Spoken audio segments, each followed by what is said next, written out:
This is Wicked Rhody, a wicked good podcast about Rhode Island events and life. Hello and welcome. My name's Mary Larson. And I'm Ben DeCastro. Thank you so much for joining us on this wonderful June weekend. So much going on. Seriously. This is going to be a jam-packed episode. But before we talk about that, you know, as of June 1st, which was only a few days ago, really close to a week ago now, hands-free absolutely is the rule in Rhode Island. You know, I'm not going to lie. I was a little confused when this started to, rolled out. The week ahead, it said, keep your hands off. And so I thought, all right, does that mean no texting, no phone calls? Like, what exactly? But it means do not touch your phone for any reason. Right. Well, you've never been able to text and drive. That's never Correct. been legal. But you've had permission to hold the phone up to your ear. Yes. Now you can't even do that. Correct. So it's hands free. You have to use either a Bluetooth or a headset with one ear in or whatever whatever it is. Can you use two earbuds, or are you supposed to only use one? I believe you're only supposed to use one. I've been messing that up because you need to be able to hear. The thought is you're not supposed to drive with headphones on. You're supposed to be able to hear the outside noise in case somebody's an ambulance or people honking, something like that. So, which always made me question too, because people who are deaf or hard of hearing, they can drive. Yeah, and on fire trucks and ambulances now, we have this thing called the rumbler, which if you're coming up behind a vehicle that just doesn't seem to be moving, they use it a lot in New York City because people all, if they're walking, they have earbuds and people just cross the street, they don't even they have look. no idea. If you push this button, the rumbler or the howler, it emits like a low frequency, so you can actually feel this sound. Cool. Yeah, it's annoying to the people, but so you could feel it. So I'm just curious, are you handling this okay? If you are, put a comment in the comments below on the episode here on Facebook or on our on the wherever you're listening to it. You can always feedback. Have you been doing with it? I'm nervous to to touch it at all in regards to if someone calls me, can I push answer? Can I push answer and speaker? You can push answer, but most cars nowadays, for the most part, you have the button on your steering wheel. I haven't connected mine. That's my own fault. Oh, you got to do it. You got to do that. It's night. I've been using Bluetooth ever since it came out. Okay. I mean, it is because I've spent so much time on the road. Yeah. It is, and now what I do is I end up putting my phone in the center console and closing it before I leave. That's just wonderful. Just to keep it out of the way, because I'll be too tempted, because when you're at a stoplight, you'll want to grab it. You can't even do it then because you're not paying attention. And so it's it's interesting. My husband described it in a good way, because that was the other question I had: is if I'm at a stoplight, if I'm actually stopped, and he said you need to think of it as if the phone is in your hand, it's like you're drunk driving. Yeah. Are you allowed to drink and drive around with a cup of beer in your hand like at a stoplight? No, it'd still be no. No. So it's so curious how are you handling it out there? If you're coming to Rhode Island to visit and take in any of our events, just be aware that that's now the law.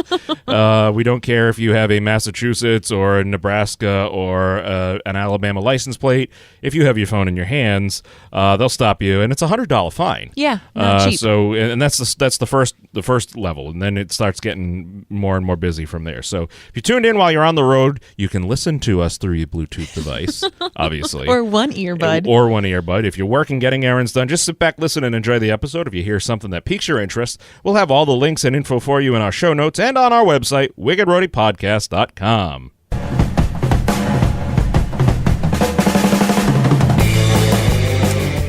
Ben, your event, your pick for this Wicked Interesting, it's so funny because when I think of earbuds and headphones, every once in a while I think about the noise-canceling headphones, and this is an event that you might need them. You're going to need those. It's a bird, it's a plane. No, it's the Rhode Island Air Show. It's the Rhode Island, technically, people always think, it's just the Air Show. No, it's technically the Rhode Island National Guard Open House, but It is the Rhode Island Air Show. It is taking place this Saturday and Sunday, June 9 and 10th.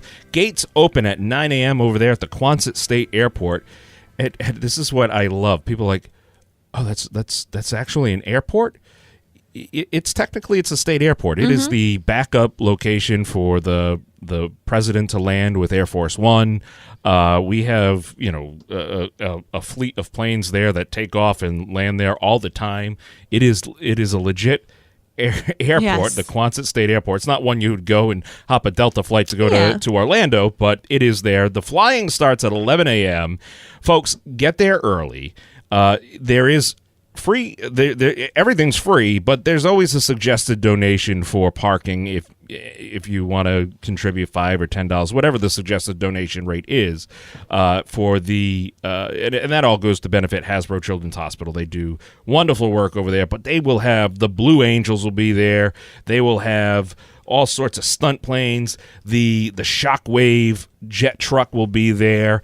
They'll have the jump team there.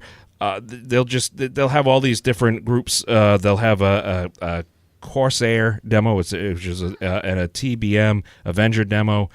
They just different planes and everything. They actually will race a plane versus the Shockwave jet truck. Oh wow! Yeah, this thing is literally picture a tractor trailer truck, just the tractor in front, and instead of a trailer behind it, it's got 3 rockets. So check that out. That it will be happening all this weekend. It's the Rhode Island Air Show. And don't forget, bring those noise-canceling headphones. They have those there for you, like the little earbuds and everything. Yeah. But if you've got kids, bring something they're comfortable with. Maybe have them practice wearing it in the car because it is going to be loud. Bring sunscreen. Bring a hat. And just be ready to wait in lines because there's usually a lot of people if the weather's really nice. But it is really cool. It's definitely a fun event to check out. Absolutely. Agree. So that's happening all this weekend. That's our wicked interesting pick of the week. And now here's the wicked fun in the 401.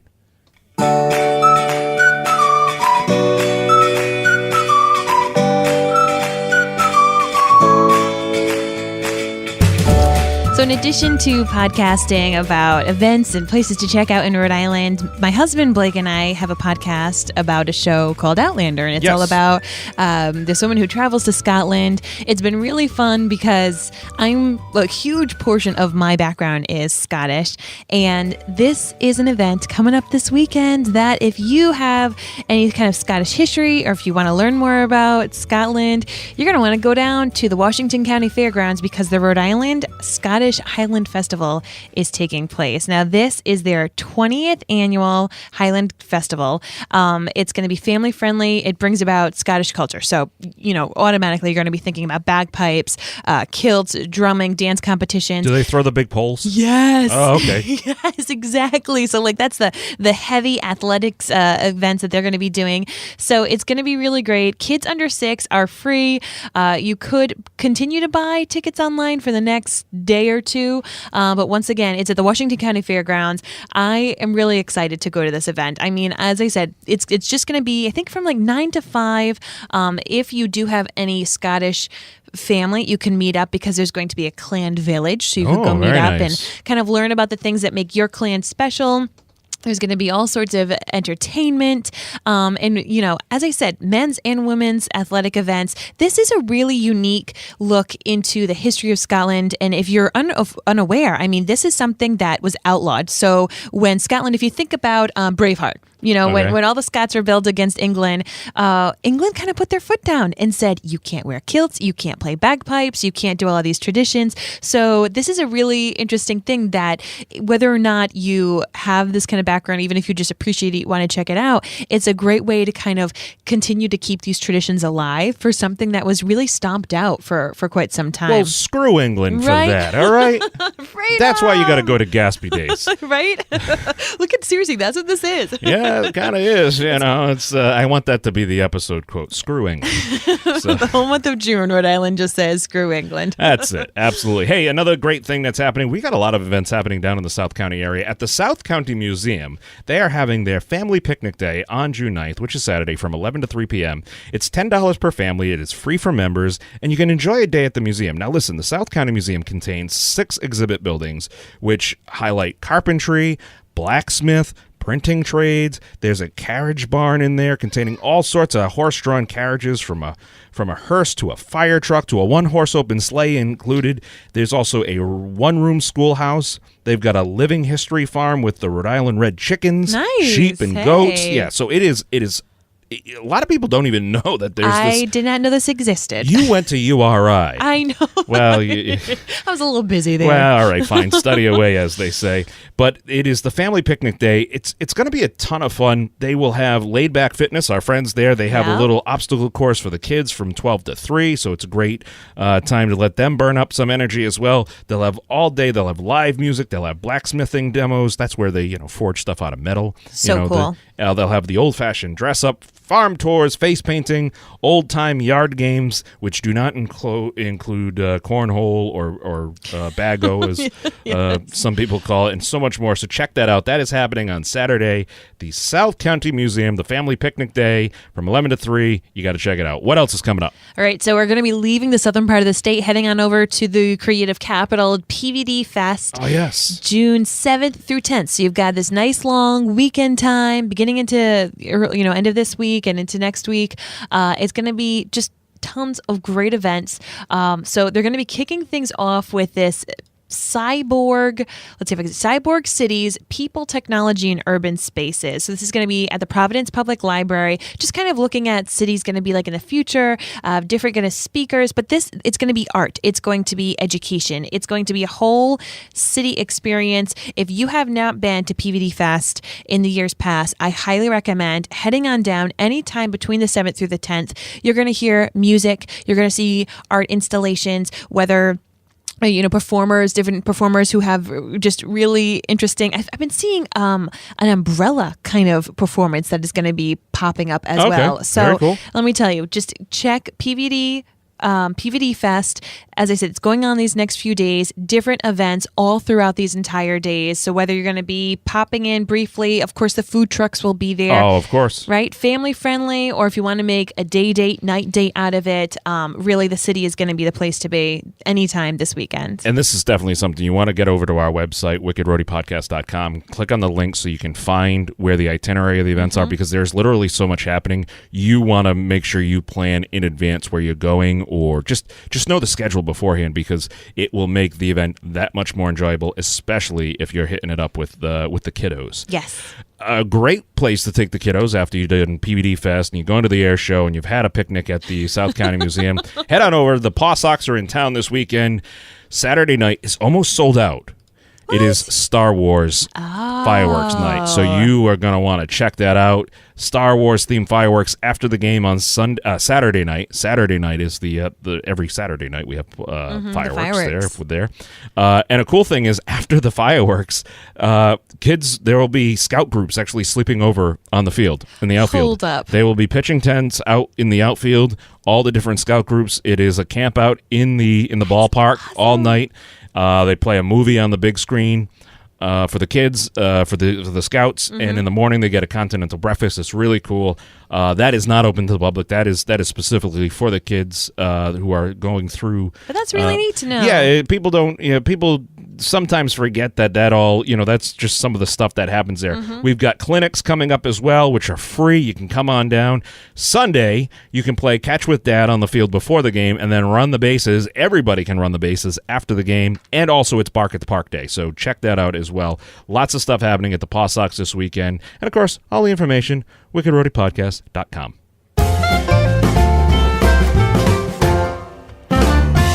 So say you love animals. You go down to that South County Museum thing and you're like, all these chickens and animals that we're talking about, you get inspired. The sheep nowadays are pretty hot. I mean, maybe not like how it was this week when it was cold and kind of felt more like March than June, but now's the time that they need to be sheared. And there's a lot of sheep farms here in the state. I take a lot of travels with the kids in the car, and there's a lot of sheep that need some shearing. So at Roger Williams Park Zoo, they're going to be explaining the process of shaving the wool off the sheep, the skills required to shear them, and this is our family-friendly pick because, listen, kids love animals. They love to see the transformation that can happen in these animals. And this is really important. Like, not only do they get the wool off, but then you can explain the process of what then happens to the wool, how we're able to make clothing from it. And you can also kind of relate it to the kids, needing to take off their sweatshirts on the hot days. So I'm really excited about this. It's something I'm hoping to check out with my kids just because we do. We go to farms all the time. There's so many farms around the state. So sheep shearing is going to be taking place Saturday, 10 to 1 at the Roger Williams Park Zoo. That is awesome. Another wicked family-friendly event. Usually we only have one, but because there's so much happening this weekend and really for the rest of the summer. Gatsby Days. That's right, ladies and gentlemen, Gatsby Days. More events happening this weekend. Actually wraps up this weekend, believe it or not. So we have the Colonial Encampment happening starts Saturday and Sunday where they have the Patuxent Rangers there will be set up. We have a foot race on Sunday. We have the service Sunday morning. Saturday. Saturday is the foot race. Saturday is the ecumenical service.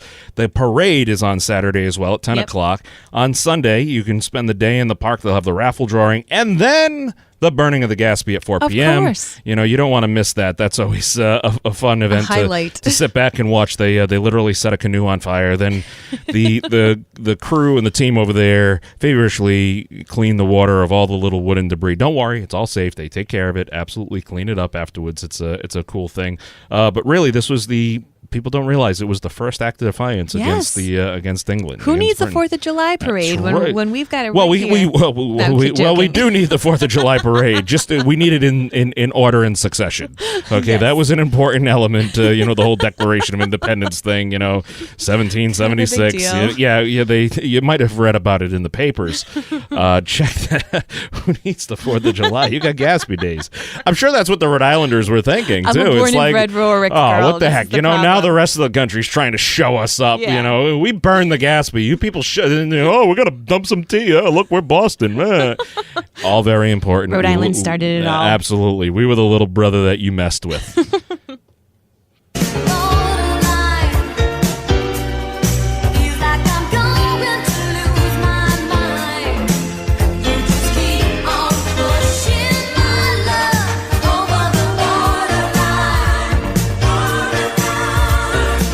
You know why we have a complex? Because no matter where you are in Rhode Island, you're never more than 18 and a half miles from either Connecticut, Massachusetts, or Narragansett Bay.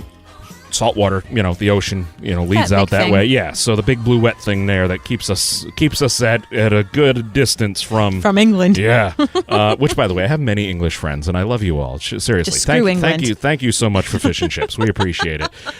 But if you're looking for something different to do, check out the Tough Kids Challenge. Now, this is happening right over the border in Westport, Massachusetts.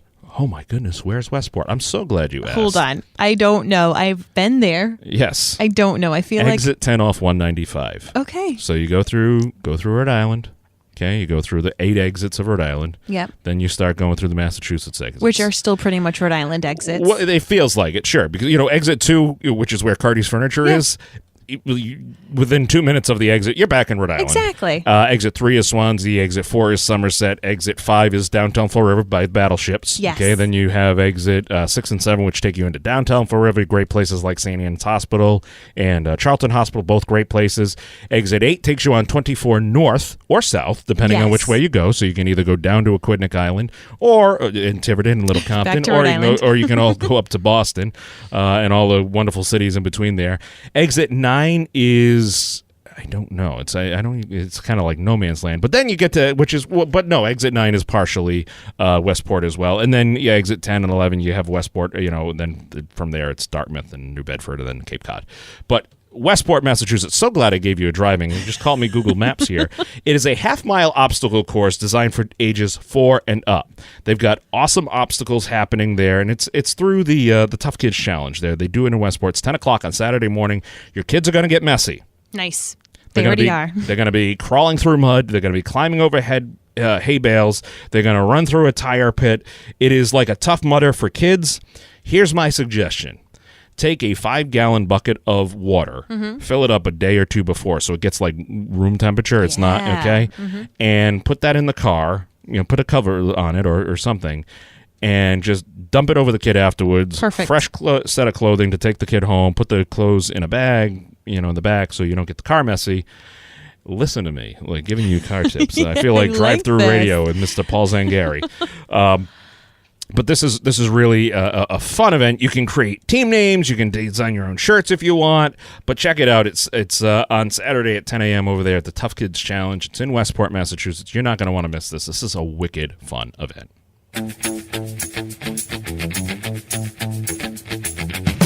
I feel like we're in hour number 3. We've given you so many different events, but we're not that bad, We're right? not. We're actually like perfectly on time for the rest of our episodes. Fantastic. Look at Fantastic. that. Look at that, folks. You've only passed 17 Dunkin' Donuts during this. As we said at the beginning, everything we talked about today can be found on our website, wickedroadypodcast.com. We're, of course, active on social media, and we know you are too. So if you're going to be going to any events, taking any beautiful photos, going to the Gatsby Day Parade, anything like that, use the hashtag WickedRhody. It helps share awareness of the podcast. It helps us see what you're going to so we can mention it in the future, and also check out our feeds. What's that? I just got an email from our attorneys saying, you put a disclaimer, do not use the hashtag Screw England.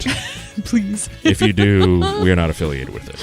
If you want advertising and sponsorship information, maybe you're the England Tourism Council. There you go. You want to sponsor us, email us at wickedroadypodcast@gmail.com. Until next time, folks, I'm Mary Larson. And I'm the soon-to-be incarcerated Ben DeCastro. You've been listening to Wicked Rhody. We'll have more for you next Thursday. It'll be tourism jail. There All you right, not go. real jail, tourism jail. Poor because, Meghan Markle. It was her choice. She gave up sushi. That's it.